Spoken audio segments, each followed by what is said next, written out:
Hi, welcome to Quiet Connection, a podcast dedicated to ending the stigma around postpartum mental health. I'm Chelsea. Today we'll hear from Lindsey, who shares her story of becoming a parent and navigating the postpartum period. Hey, I'm here with Lindsey. Lindsey, how are you? I'm good. How are you? I'm doing pretty good. For listeners who don't know, I know Lindsey from college. We were in dance ensemble together, but a lot of time has passed since then, and we are now both moms. Last time I saw you, I think my son was an infant, and he's 5 now, so. Yeah, it's been quite a while. Why don't you catch me up? Let me know how things have been. Things have been good. So Ryan is now 5. He turned 5 in November, and my daughter Nella is 19 months. A year and a half, I guess. And we live in Jericho. We had planned actually to move to South Carolina, and had bought property back in 2016 because that's where my husband's from. And after getting pregnant with Ryan and I was considered high risk, we decided to stay and have him here. And then 4 years went by and we paid taxes on a property that we weren't using. We decided during COVID, we don't want to move anymore. We love it here. We don't want to be down there. As much as we miss our family and love our family there, we wish they were here. So we decided to stay, sold the property back to the people we bought it from because they wanted it back, noticed we never built on it, and we got it for $2,000 more than we paid for. Wow. Yeah, so that helped a lot during the pandemic. We just used that as bill money and things. I can imagine. Yeah, so we're here, and Ryan will be in kindergarten next year, and Nella has another year till preschool, but that's pretty much it. I stay home, Chris works. So yeah, you're a stay-at-home mom, which is a job in and of itself. Yes. That's what I'm doing right now. It's crazy town. I feel like it's the best and hardest job I've ever had in my life. So yeah, I would agree with that for sure. So tell me a little bit about what it's like being a mom for you. It's good. It took us 2 years to get pregnant with Ryan. We tried for a little over 2 years, and I went to a fertility specialist. We didn't know what was going on. And we're a little bit older. Like Chris will be 39 this year. I'll be 38. And we didn't want to be, and there's nothing wrong with it, but we weren't interested in becoming parents in our 40s. So time was kind of ticking. And I was on Clomid, and even though I ovulated, and I ended up losing 20 pounds and 2 months later got pregnant. It was, I guess I just had, like, sometimes you can have like a little bit too much weight on you, I guess. And so we got pregnant with him, and it was a surprise. It felt like a miracle. Like, and I have to say, I probably had like the easiest pregnancy with him. I had no symptoms. I don't even drink. So the only way that we could tell that I was pregnant was that I was tired. My breasts were sensitive, and I had no period. Other than that, there were no, like, you wouldn't have known that I was pregnant. Wow. Yeah, like I didn't get heartburn till the end. So many friends of mine that have been pregnant are like, you had the dream pregnancy. Yeah. And I'm like, and I don't take that for granted. Like, it was very easy. And my pregnancy with Nella was what I would consider like average. Like, I had nausea, I had heartburn, I was lightheaded, I was tired. But compared to Ryan, it was really hard. And being a stay-at-home mom to a 3-year-old for 9 months while being pregnant was really hard because he had been used to me doing everything with him and for him. And then it was like, oh, well, mommy needs to sleep half of the day. Yeah. So for me personally, it was a little hard. And I don't have a gag reflex. So when I was nauseous, I wasn't throwing up, which didn't help. Oh, that's so hard. I've been that way my whole life. So yeah, it's just me. But it's been good. It definitely was hard going from 1 to 2. They say that's the hardest transition. Yeah. Balancing, being able to do everything for him and with him, and then being like, oh, well, I can't do this with you because I have your baby sister. Yeah. And he's 5, so he understands. Like, he told me recently that he didn't know I loved him because I don't spend as much time with him, but he understands that it's because Nella requires more because she's younger. Okay. So he has Wow. an understanding that that's why, but he also has feelings and emotions around it. So Yeah, that's really yeah, insightful for a 5-year-old. it is. We're very open about like our emotions. Like when I'm upset, I tell him and we explain why, and we talk about things. And I feel like he's an old soul. Like Yeah. he's just, Aw. he's very tall as well. So he looks and acts older than a 5-year-old. Like people think he's like 6 or Yeah. 7. He'll be 6 in November, but yeah. Still, So, that's and quite then, a ways off. yeah, yeah, yeah. And then Nella's like the opposite. Like I mean, height and weight wise, she is like, she's still in like the 99. She's above the 99th percentile for her height, but we're all tall. So, Yeah. so that makes sense. But she's had to share attention from the beginning, and yet she doesn't adjust well to it like he does, even though he had 3 years, almost 4 years of not having to share, and he's well adjusted. And if I'm not paying attention to her, he will target, or she will target him and go over and Oh. pinch him, bite him, pull his hair. She does it to me. I have a scratch near my eye because she grabs my glasses and throws them, and Oh like my gosh. grabs my face. And I think that is where the hard part for me is, because Ryan is not that way. He's always been Yeah. easy, like just sweet, kind, respectful. Not that she's not, but just a completely She's different just personality. different. Yeah. Yes.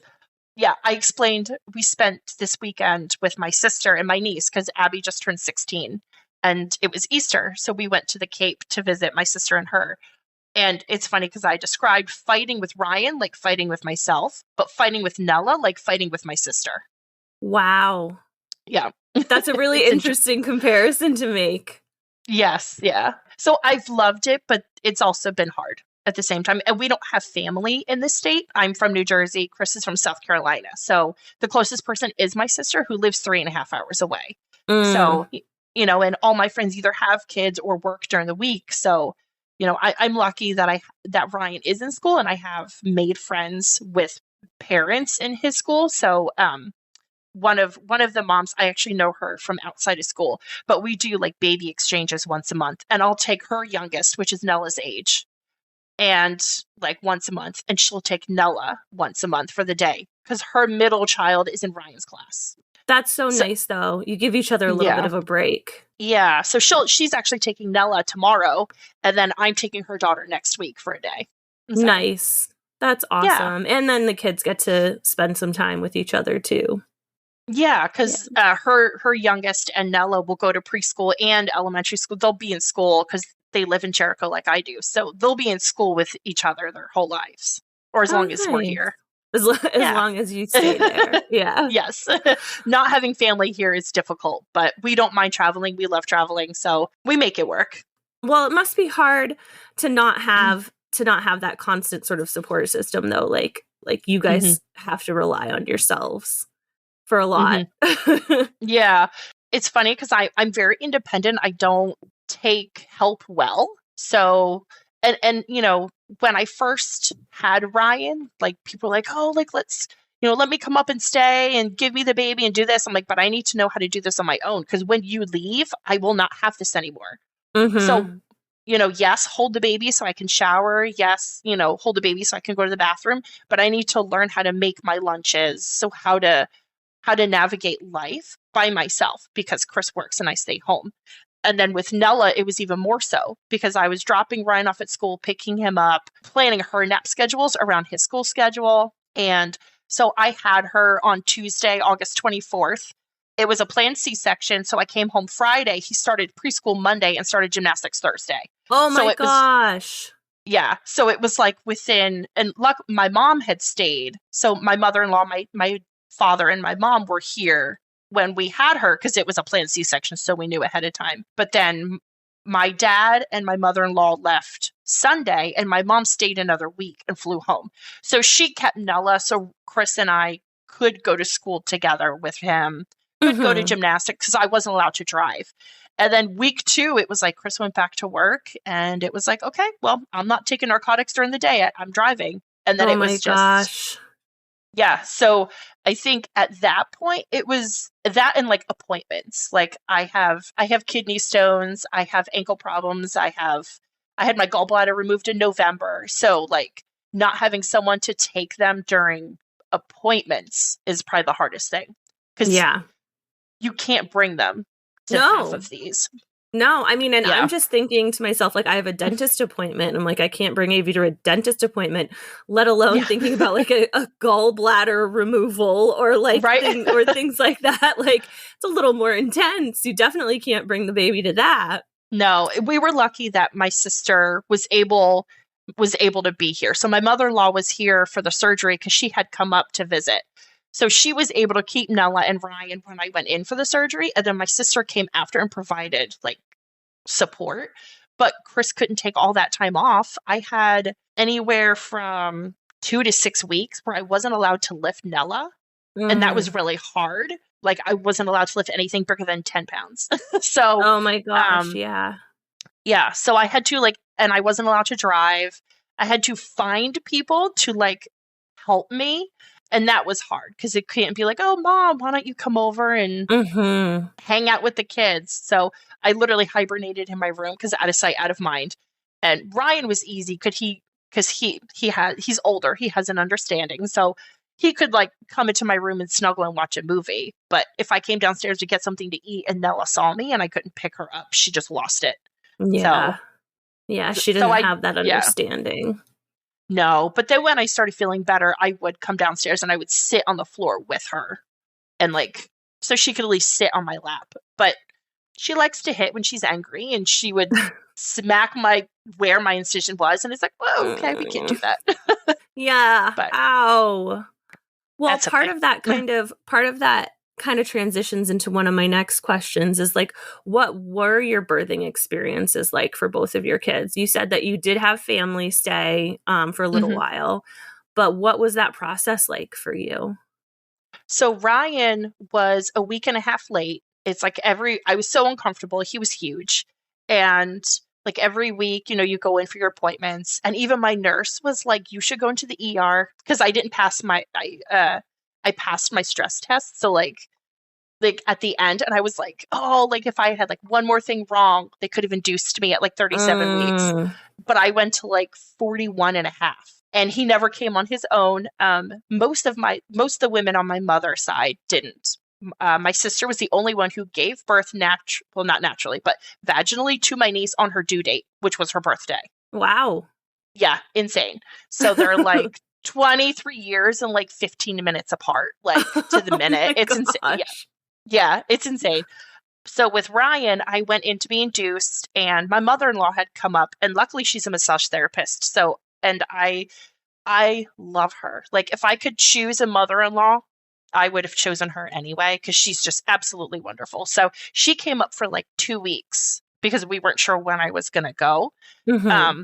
And I got like massages to try to induce labor. Like we watched. It was around Halloween because Ryan was due on October 27th. So we like watched scary movies and did all the things. And it was really nice. But he had other plans. He even Yeah, he would still be in me if he had a choice, probably.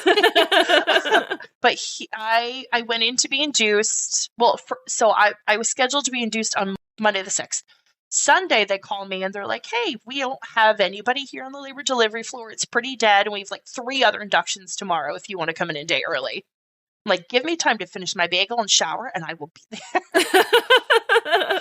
So, yeah. So it was like, I got there at like 11 or 12. And we tried all the things. We tried the dissolvable pills under the tongue. We tried the balloon, which got me pretty far. The balloon got me to like 4 centimeters, but I was not really progressing much. And my poor in-laws were here waiting for a baby. And I was Yeah. like not comfortable with having anyone but Chris in the room. So my parents had actually left that day to go home.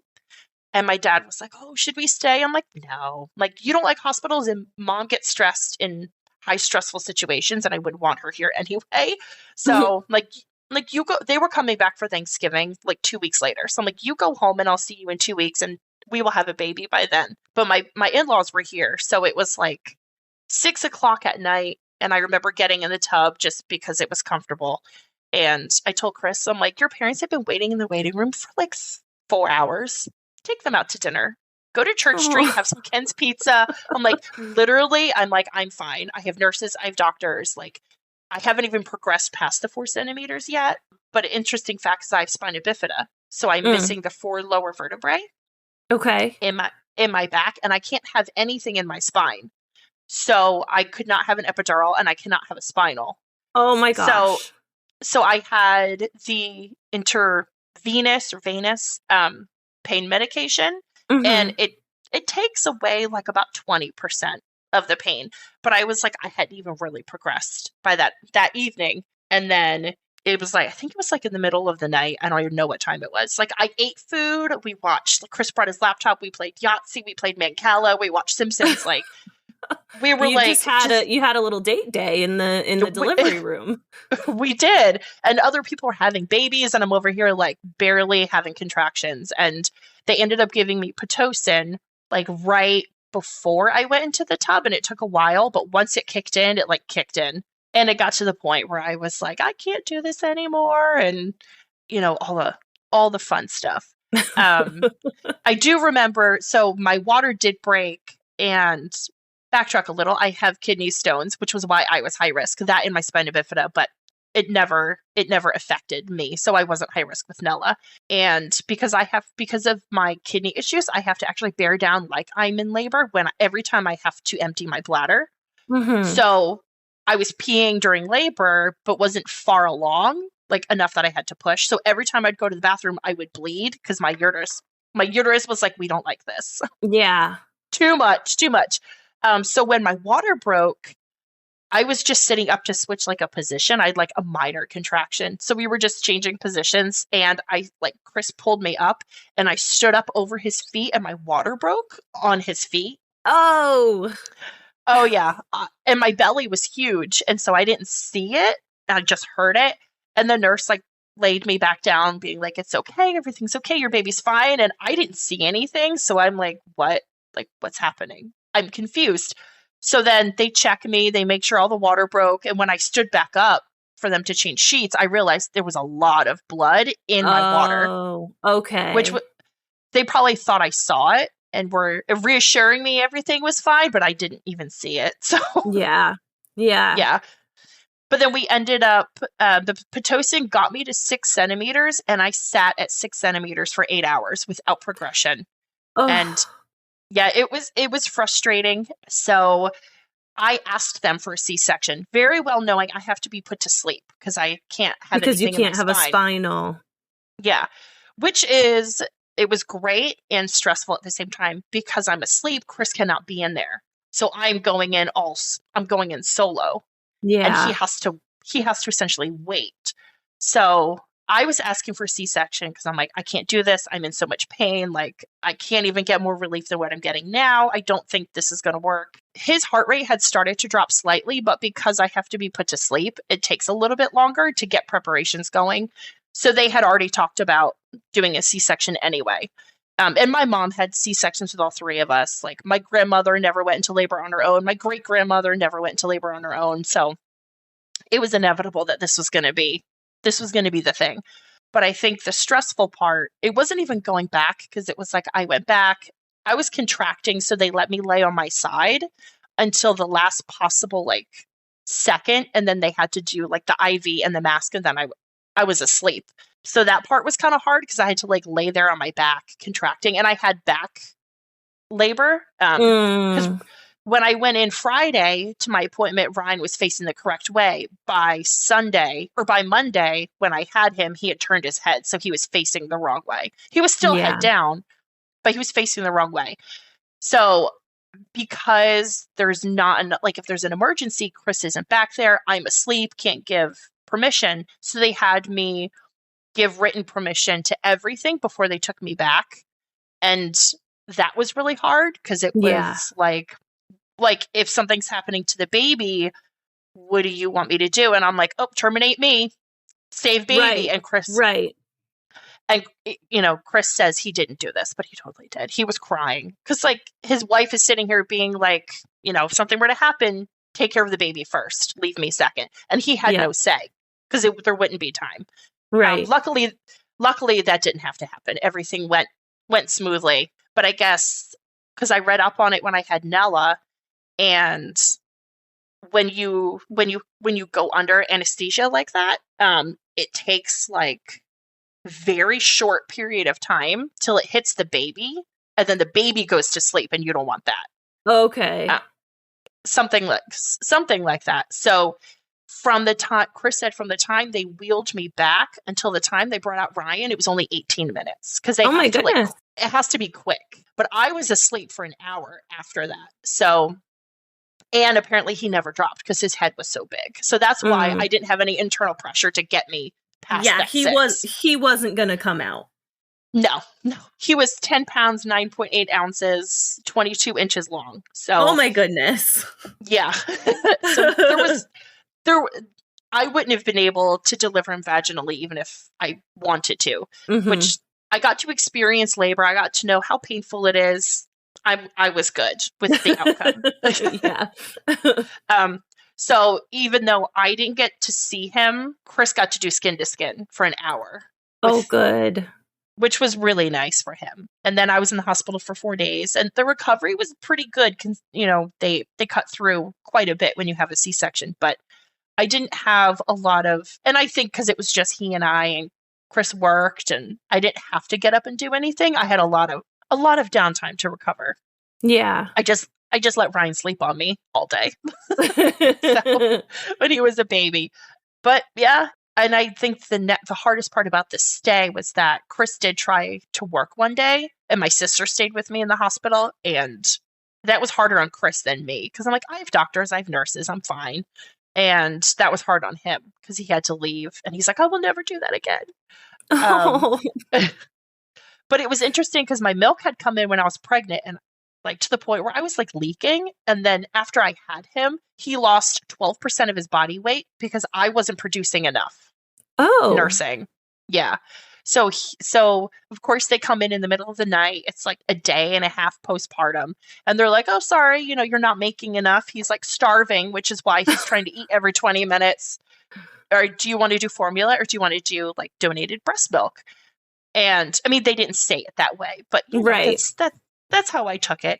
And I lost it. I just stood in the middle of the hospital room, like bawling, like, I'm not good enough for my baby. Like, yeah. Like I'm not, and literally, and I think I wasn't, because he was eating so much and because he was really big, I wasn't making enough for him. Maybe like a normal size baby I would have, but not for a 10.5-pound newborn. And within 24 hours, my milk came in and he was fine. It just, good. Yeah. The supplemented breast milk gave him time to sleep in between feedings, which gave me time to sleep between feedings. And so my milk was coming in versus like, I wasn't dry. I just hungry and exhausted. Yeah. So that was hard. But with Nella, because she was breech and she was growing in the same trajectory as Ryan, they scheduled a C-section at 39 weeks. So that was kind of easy. We knew what was going to happen. I went in at noon for a 2 p.m. C-section, but because it was scheduled and not emergency, anything going on in the labor delivery came first. Right. So I didn't actually go back to have her until 6:05. And I hadn't eaten since the night before because we know I have to go under, so I'm not allowed to eat. And I was like, I told Chris, he was trying to like not eat with me. I'm like, no, both of us can't be hangry. You need to go eat something.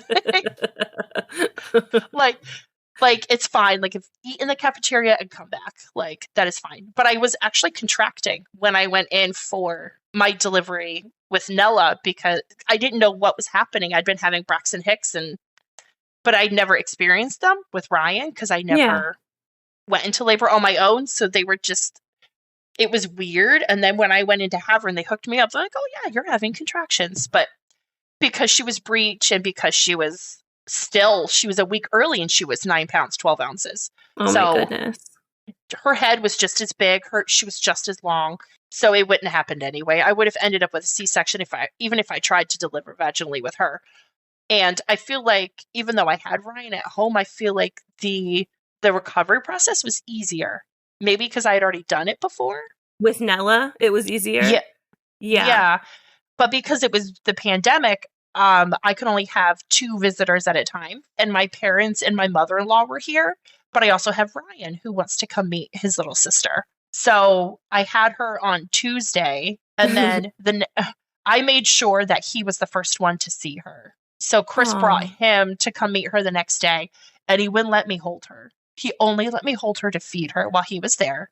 Oh, oh my goodness, it was so cute. And then he left, and apparently he started crying in the parking lot because he missed her. Not me. Oh my He missed her. goodness.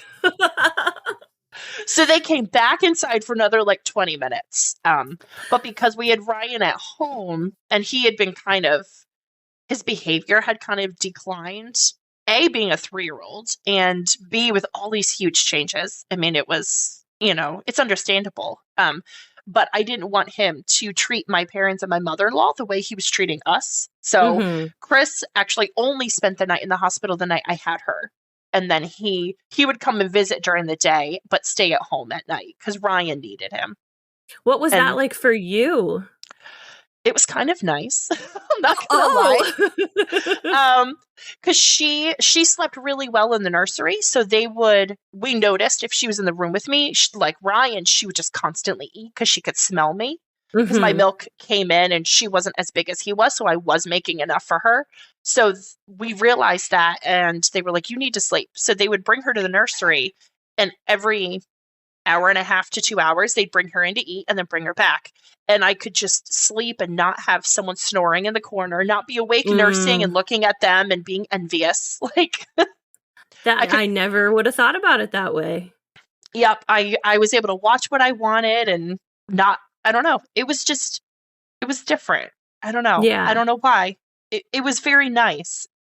Not that I didn't want him there, but I think also if Chris had been there with me, I would have been worried about Ryan at home. Yeah, absolutely. Yeah. And we had to have a hard conversation that he didn't want to have about, because you have to sign all the paperwork before you go back. This wasn't, Ryan was considered an emergency because it was in the moment, even though it wasn't quite an emergency. But we had to sign all that paperwork. Like, what do you do? If baby starts going or if mom starts going. And I had to make a hard choice because it was like, I have a child at home now. So what do you do? When it was Ryan, it was easy. He was my first, obviously save the baby, Right. But with Nella, it's like, do I save if something were to happen, which obviously it didn't. But if something were to happen, do I save my child and have my son lose me and have my husband raise 2 children by himself? Or do I save myself so I can be there for my child growing up? And that was a really hard choice to kind of be like, what would we do? Luckily it didn't come into fruition, but it's like, I wouldn't want to leave Ryan without a mom, but I didn't want to lose my baby either. Right. Absolutely. It's kind of an impossible choice. Right. Yeah. So it was like, I unfortunately made the choice that if something were to happen, save me. Yeah. Because I can't lose her, but he can't lose me. Right. Type of thing. And I struggled with that for months with that thought before I had her. And then obviously everything worked out fine, flawless. Went back, and actually it was funny. So my nurse that was in the delivery room was the school nurse at the elementary school I worked at. So I knew her already, which was really funny. Perfect. Yeah. Yeah. So it was nice to see her, and she got to meet Nella first, and she got to see my everything. So we don't work. She doesn't work at the school anymore. She obviously works on labor and delivery. So it's her job. But I'm like, well, now you know me very well. She was the one that are very close now. Yes. She's the one that inserted the catheter, for my Foley bag. We are close. But the delivery with Nella was fine. By the time I went back there, I wasn't contracting, like I was with Ryan. They were minimal contractions. So I was able to lay there and talk and joke and do all the things. And then we came home Friday, and it was nice and sunny and beautiful because, Ryan was born in November. So it was cold when he came home. But when Nella came home, we were in tank top and shorts, and came home Friday. Ryan's first day of school was Monday. So I feel like that was a good transition because he didn't have to be at home and have me giving her all the attention. He was like, he was at school, and this would have happened whether we had her or not. So I feel like it was just a really unintentional good timing. Right. He kind of got his special thing, like, and the special focus on him at school. Yeah. So I had an IUD put in on his first birthday, and then I had it removed on October 23rd. Then I got pregnant with her my birthday weekend in the beginning of December. And I found out, she was like, hey, I'm here. Hello. Like, because I was only 3 weeks pregnant when my digital test came up, and it wasn't even the early detection one. It was like the digital one that tells you pregnant or not pregnant. And I was feeling funky. I was having dreams that I was pregnant with a baby girl named Nella, which would have been Ryan's name if he was a girl. So I knew that was going to we were going to name our next kid Nella if she was a girl. Boys would have been difficult, but I was having like dreams, and then just randomly one day was like, oh, I'm feeling weird. Here's a test. I'm going to take it, hop in the shower, get dressed. Didn't even look at it for minutes. And then I just glanced down and it was like, oh, okay. So Ryan, it took 2 years to get pregnant, but Nella was only a month and a half. Nella was ready. Oh, she was. She was there. She likes to make herself known, and she did from the day one. And she still is. Oh, yes, she still is. She is queen bee in this house. You mentioned earlier that the transition from 1 to 2 was pretty difficult.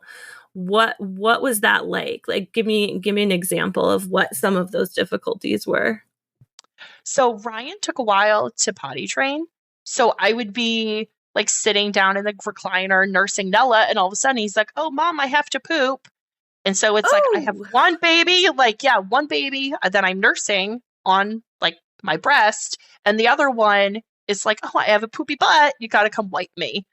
And it's like, do I unlatch the feeding child, or do I let my toddler sit with poop in his butt, possibly play in it, and make him wait? So I did both. I did both. I just held her with like one hand and like knelt like on my knee and was wiping him with the probably unsanitary, but in the moment, it seemed like the best choice. You gotta do what you gotta do. You gotta get it done.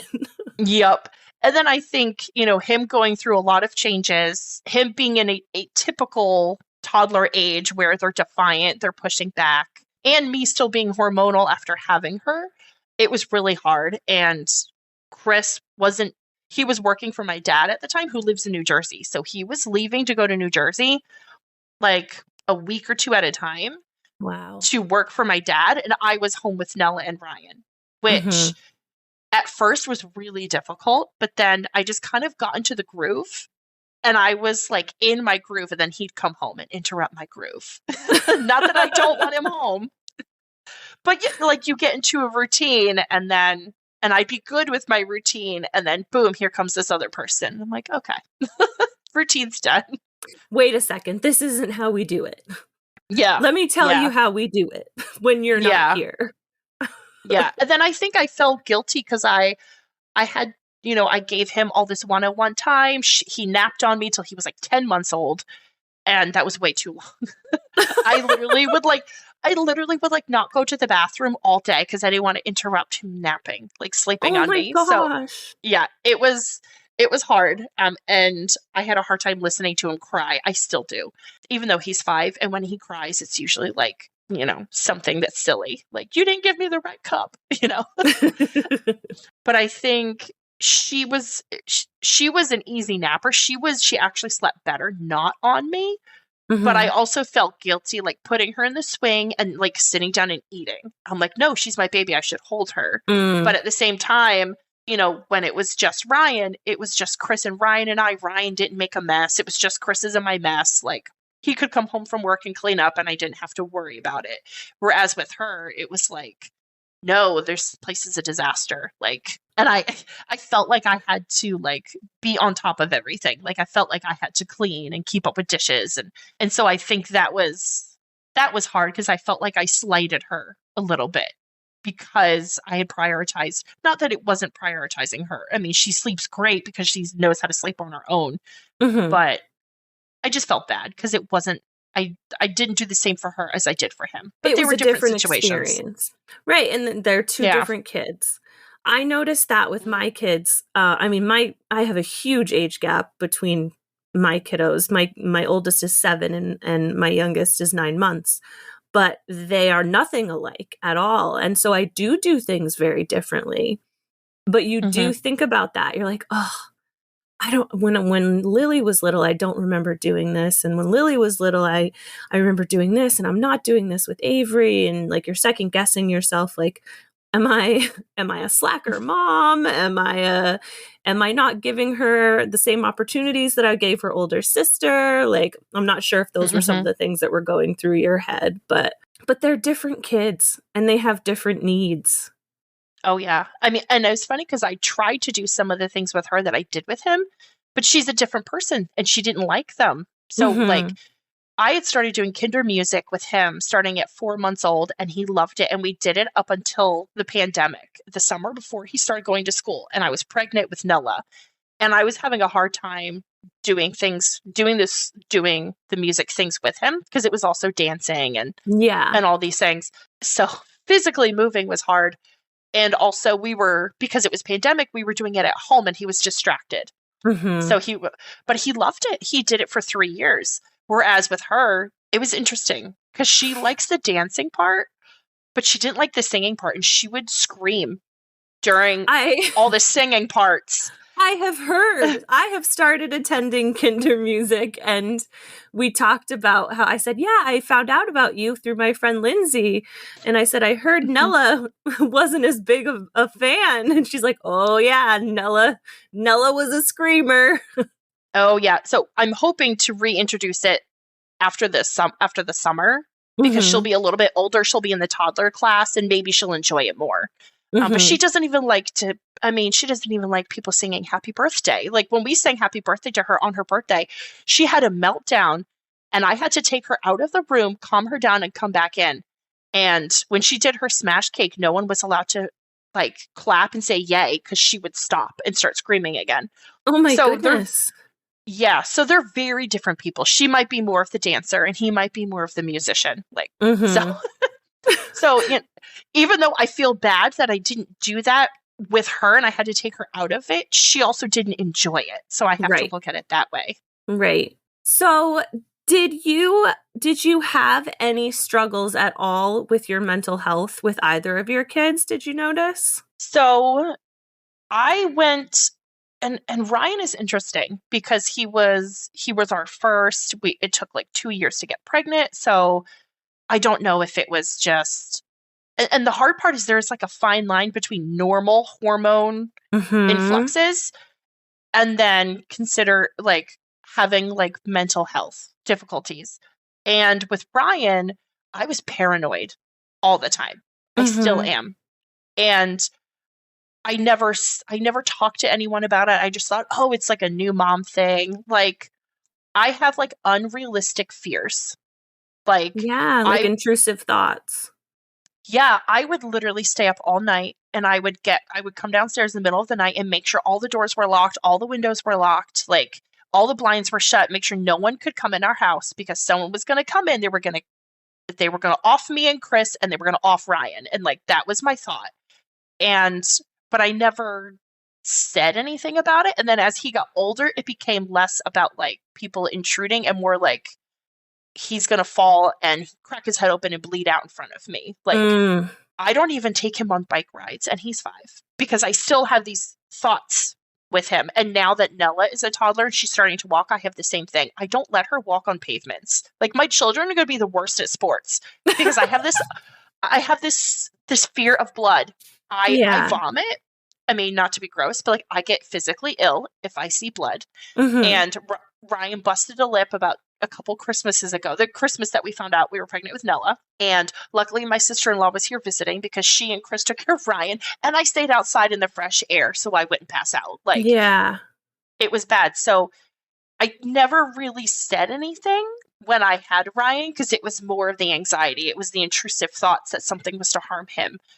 With Nella, I didn't think anything of it, but I did notice that I didn't have a connection with her like I did Ryan. Okay. And part of it was, is it because he was like, it took me so long to get pregnant? I considered him like my miracle baby. He and I have just a connection that she and I don't. But I felt really bad about that. Now she has a connection with Chris that Ryan didn't at that age. But Chris was working a lot when I had Ryan, and Ryan was so dependent on me, he wouldn't go to anybody else, including his own father. Whereas Nella's like daddy's girl. Yeah. So, and again, it's hard, they're two different people, but I don't feel a connection with her. And I know I love her, but it's not the same love I have for Ryan. And I feel a lot of guilt about that. Yeah, I was going to ask, like, what does that feel like because it's not abnormal. That's not abnormal at all. But I can imagine I don't have the same bond with my oldest that I have with my youngest. I am much more bonded with my youngest. But there is a certain amount of guilt that is associated with that. Like, what does that mean for me as a mom? Yeah. Yeah. And I think, when I was born, my sister's less than 2 years older than me, and she had a great bond. She was the first grandchild on both sides. She had a really good connection with my mom and my dad. But then when I was born and I had spina bifida and I had surgery when I was 6 weeks old and was in the NICU, and like this little tiny baby had like spinal surgery, like they didn't even know if I'd ever walk. Clearly I ended up walking and dancing. And dancing. And dancing my whole life. But my mom kind of pushed my sister to the side because I had special needs. And my dad took on that parental role, and it has affected the relationship my mom and my sister have. So part of me is like, I see that, and like, I just hope it's not the same with Nella. Like, yeah, I feel guilty. Like if I let her sit in the crib too long, to shower, like I feel bad because I didn't do that with Ryan. I would put off showering to take care of him, but I've learned that I'm a better mom when I'm taking care of myself. So now I let her cry so I can shower. Yes. But I also feel bad about that at the same time. Well, but there's a certain degree though of you've learned. You're a second time mom this time, and you know that she's not hurt if she's just crying in her crib. She's safe in her crib. And like you said, you're a better mom if you're showered and you're taken care of. So like you can't feel too guilty over it, but I totally understand. Like I always wondered before, like, how do you go from one kid to two, and like, how do you share that love and how do you share that bond with two different children? And you're absolutely right. It's different. They're different kids, and you relate to them in different ways. Yeah. And like Ryan has said recently, like, you don't spend time with me, mommy. And I'm like, but you have to realize, like, I have your sister and she has a lot more immediate needs. Whereas like you can go outside and play by yourself. You can feed yourself. You can, like, I just have to help you run water, but you can shower and I don't worry about you drowning. Like, right. Like things like that. But he's very close with her. So the three of us do a lot of stuff together, because he's very close with Nella as well. He has a great bond with her. That's so good. Yeah. But when I had Nella, like, Chris was going away a lot. And so, like, I feel like, I don't know, like I'd had, like issues with mental health, but I feel like they didn't really go detected early on. A couple times I reached out to like friends that had it and was, or people that I knew had it and was expressed, didn't come out and be like, oh, like, I think I have such and such. But I expressed my emotions and was kind of brushed off. Really? A little bit. But I think, and this is, again, like, I am my own worst enemy. I'm my own worst critic. But to me, I'm like, my thoughts were not as intrusive as theirs were. So I didn't feel like I don't know, like, it's hard to put into words. You almost gaslit yourself a little bit. Yes, exactly. I felt like I didn't, because I didn't have as bad of an experience or as bad of thoughts, that I needed to go on the back burner. These people need to come first. And so I just didn't say anything for a long time, and then it started to get worse. Like, we had issues with family that was resolved but it took a lot of, like, we've had a couple people die, like someone that was really close with us. And then Chris's grandmother passed, and that was really hard. And so it was a lot of attention was taken, towards those situations, which rightfully so they should be. Mm-hmm. And then I was giving all my attention to my kids. But then it was like, where's there room for me? And I think that is when it started to be more present. I started noticing changes in myself. I'm like, okay, like, this is not, like, I'm sad too much. Like, I'm unhappy too much. Like, and I talked to my best friend, and she had went through it with her 4, and she's pregnant with her 5th now. She was the one that was like, I don't like these things you're telling me. You need to go see someone, because she has postpartum depression and anxiety. And so she recognized it in me before I did. And then there was one day Chris was gone. Chris had taken Ryan to his grandmother's funeral. They were in West Virginia, had no service. I was like a basket case, because I'm like, they had no service. I can't speak to them. I can't talk to my son. I was like losing it. And I was doing like a dance workout one morning when Nella was napping, and I just started bawling. And that was my clue. I'm like, something's not right, because dance makes me happy. Dance makes me happy. And so I called my doctor immediately. And oh, good for you. Yeah. I'm so glad. Thank you. What were your next steps? So I went to my doctor, and, like, I did the questionnaire. And when he was asking me about, like, if I would end my own life, and my response was, I'm too selfish to end my own life, because I don't want someone else raising my children. Like, so you don't have to worry about me not being safe with me. I'm like, I'm definitely not seeing joy in life. I'm, like, the kids go to bed, and I just sit and I cry, and like, just, and I think a part of it too went unnoticed, because we had so many, like, Chris was gone a lot working, which was great. We need to make money, and he helped my dad, and it was wonderful. And he needs to be there for his family during these trying times that we had with, like, passings and everything. And I encouraged him to do these things. But then at the same time, it was like, we kind of were like, well, are these situations stressful, and that's why I'm feeling this way? Or is it postpartum? So it was like, it could have been undetected. Like, it was right at that cusp, but I had been sending my friend messages, and she was like, this isn't you. You need to see someone. And then what steps did you take to sort of get yourself out of that place? So it actually happened to be the day that Chris came home from his grandmother's funeral and brought his mom home with him. And it was his mom's mom. And she had been her caretaker for like a couple years. So she was kind of rightfully so. She was grieving. She was very sad, and literally, like, my appointment was the morning that they came home.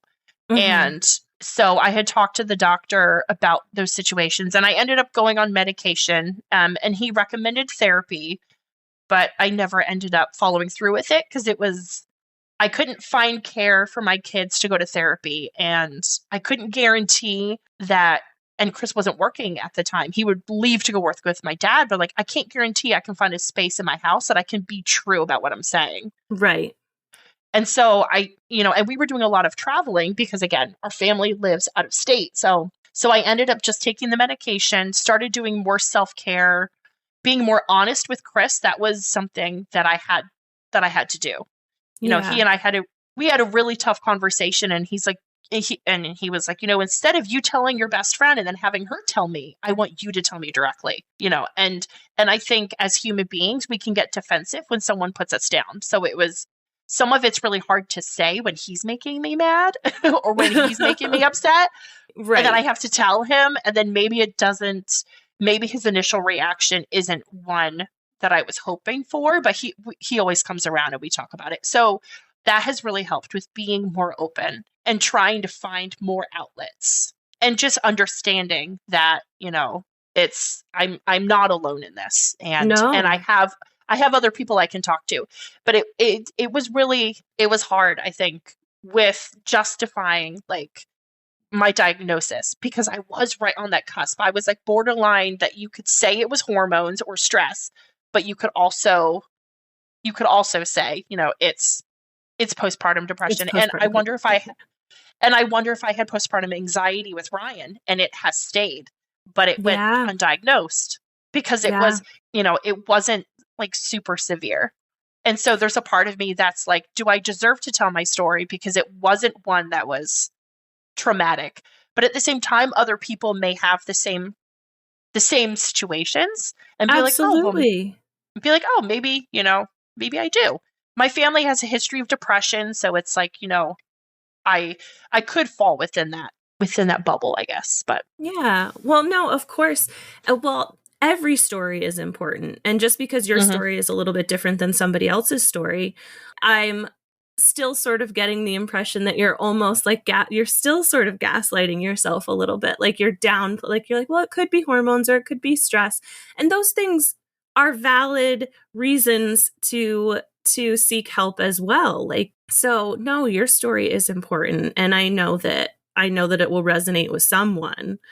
Every single story that has been told so far, someone has reached out and been like, oh, I'm so glad that this person said that because I felt that.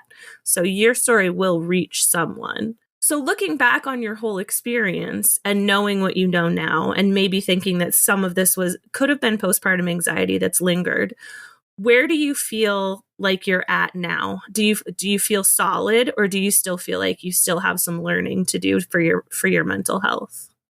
I definitely still have some learning. I don't think like I've stopped taking the medication because I don't think that's needed. Mm-hmm. I feel like it helped me in the moment when it was like my father-in-law brought home his grieving mother, and I'm going through postpartum depression, was just recently diagnosed, trying to figure that out, like, with like my 9-month-old and my son going to school. And it was a lot because I think a part of me like wanted support, but Mm-hmm. because he was the rock for his whole family during this, I had to be his rock. Mm. And I felt like I can't put something else on his shoulders. So I think withholding that withholding how I felt didn't help me, but I also felt like I was alone, I think. You I felt don't know pretty if that makes. isolated. Yeah, you felt isolated in Yeah. your own head. Yeah, Chris's sister's father-in-law had passed away, and he was his boss, and they were very close. And then with his grandmother passing in, he wrote the obituaries for both, and just constantly on the phone with his family. Again, like I don't like my needs don't come before theirs because those were very traumatic situations. Like watching your mother Mm-hmm. die is very traumatic. Yeah. Um, but I think in my own head, I'm like I felt alone, Mm-hmm. and that was really hard. But now I've learned that certain things set me off and certain things help me. So I Mm-hmm. know working out puts me in a great headspace. Like I am a lot more present, like, and not just for physical reasons. Yes, I do need to lose weight because my back is worse if I'm overweight and things like that. And I'd love to get back to dancing again. And I don't feel as confident in this body doing an arabesque as I did years ago. But it's more for my mental health. So I'm starting to be like, okay, like I need to go to bed earlier so that way I can wake up earlier and either work out or have a quiet cup of coffee. Even Ryan, like we're close, and I can say to him, like, these are things you're doing that are making me upset, and I don't want to be quote unquote mean mommy and Mm-hmm. yell. And I've even used the term touched out with him. And now when Nella's hanging all over him, he's like, Mommy, I'm so touched out. Can you get her away? But it's a real thing. Like it It is. is. Oh And my it's gosh, it's great that over he has some. that Yeah. terminology. Yeah. So it's like he's at a better understanding, which is really great. And finding things like working out, like reaching out to a friend who can take Nella once a month, and I can get that day for me. And Yeah. realizing that I am a better person when I put me first. So it is okay. It's like I'm not a bad mom. I'm not neglectful if, if she's in the crib crying and I shower. Like Mm-hmm. no one needs to see this out in public. Oh my gosh. This is hashtag mom life. It's Yes, just it what it is. is. It's just It what is. it is. And and some days I'm wearing makeup and contacts and I look really cute. And some days I don't wear a bra and I throw a sweatshirt on so no one notices. Wear a mask at pickup because I haven't brushed my teeth. Like, yes, masks have multiple uses. Yes, they do. So to kind of bring this home, if you had a friend that came to you with some of the concerns and things that you had felt and you went to your friends with, what would you say to that friend? I would say I would let them know they're not alone, that there are different severities. There are different, it's kind of like on the autism spectrum. Like, you have people who are verbal, who can be a little, like my niece, Abby, is on the spectrum. And so like, you would never know. She just acts like she's socially awkward. And then you have people like my cousin Ethan, who is nonverbal, who's 25 and lives in a home because he can't be trusted. Living with my aunt and uncle, he's physical. And so it's like, there is it's not black and white. There's a whole array of severities. And just because I feel bad that mine weren't as bad doesn't mean that it doesn't exist. It doesn't make your experience invalid. Yes. And like I had a friend live with me right out of high school. And she was from Argentina, and she said something that really resonated with me. And it was like 4 friends of her died in a fire. Like, and I guess that's just, that happened a lot down there. And I was going on a date with a guy that I liked, and he ditched me. Like, ghosted you? Ghosted me. And I was really upset, and I felt guilty for being upset about something so minuscule when she was grieving the loss of her friends. And she said, we're not given, we're not given something that we can't handle. She's like, and everyone is different. So maybe this is hard for you, but my friends are hard for me. Like, like it's okay to feel sad about a situation. Like, that's hard for you because everyone's different. Yeah. And so I've had to really learn that, like, just because my situation is different doesn't mean it's any less valuable. It's any less, better or worse. Right. Exactly. Yeah. And letting them know that, there are resources, you can talk to people, and once you kind of find your groove and realize, okay, these are the things that help me. These are the things that feel good to me mentally, and they're helping me stay in a good spot and using those tools. And, feel free to reach out. I'm always here. Type of thing. I always have food and coffee. So come over, drop your kid off, grab a coffee, and go take time for you. Like, you were great. You were great towards the end of my pregnancy. I remember wanting Rice Krispies randomly, and you were like, I'm going to make you Rice Krispies. Unfortunately, you guys got COVID, and that couldn't happen. But you are just that kind of person. You're like, you want it, you got it. But I made brown butter and sea salt Rice Krispies, and I was so disappointed I couldn't drop them off to you. It's okay. It was the thought that counted, and it was so nice just knowing that I had this want, and you were like, oh, sure, I'll just make these Rice Krispies for you. It was so sweet. But and if you're ever in a bind and you need someone to take Avery, and it's not a day that I'm interviewing with you, I would take her. Like, I was going to tell you, like, I'll take her for the day and we'll just reschedule me. Like, not a problem. Well, I appreciate it. But what I appreciate more is you sharing your story and you talking about your experiences, because they are valid and they do matter. And I hope that as you sort of continue on, that you realize that more and more. And it's great to hear you say that you're finding ways to put yourself first, because I like that saying that you can't pour from an empty cup. Your cup doesn't have to be full, but you've got to have something in there to be able to give to someone else.